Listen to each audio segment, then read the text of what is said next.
everyone. Yeah, my name is Michael Nguma, and I'm here to talk to you about the renin-angiotensin-aldosterone system.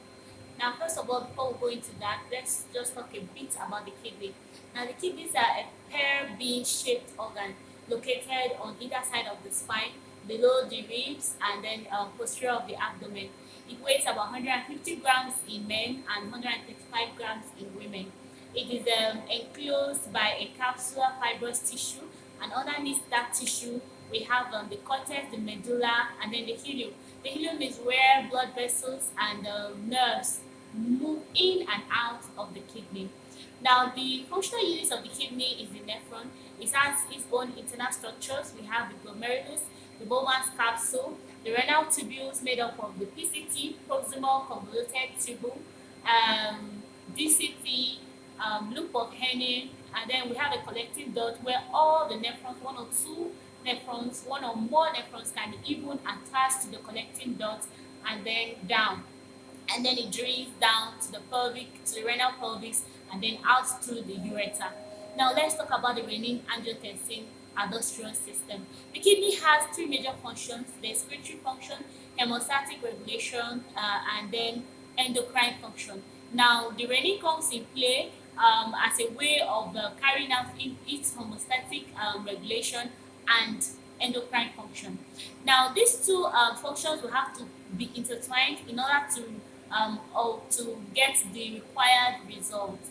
Now, first of all, when the body detects a low blood pressure, there will be a secretion of renin, which is the hormone produced by the kidney, and the renin moves to the liver and it activates angiotensinogen to angiotensin 1. Angiotensin 1 moves through the bloodstream to the lungs where the angiotensin converting enzyme is found and then is cleaved and converted to angiotensin 2.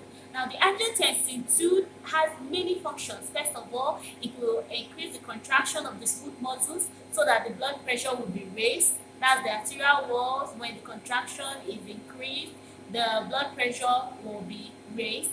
And then it also stimulates the release of aldosterone. Now, aldosterone is a hormone released by the adrenal glands, actually the adrenal cortex, and then the aldosterone, when it moves to the kidney, activates an increase in sodium and a reabsorption of sodium and water.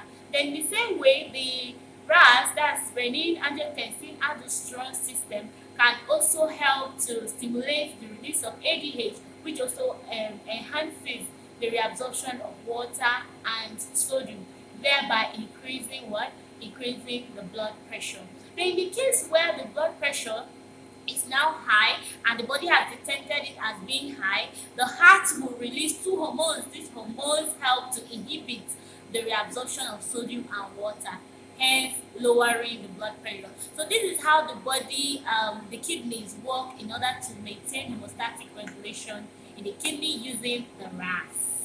Thank you for listening.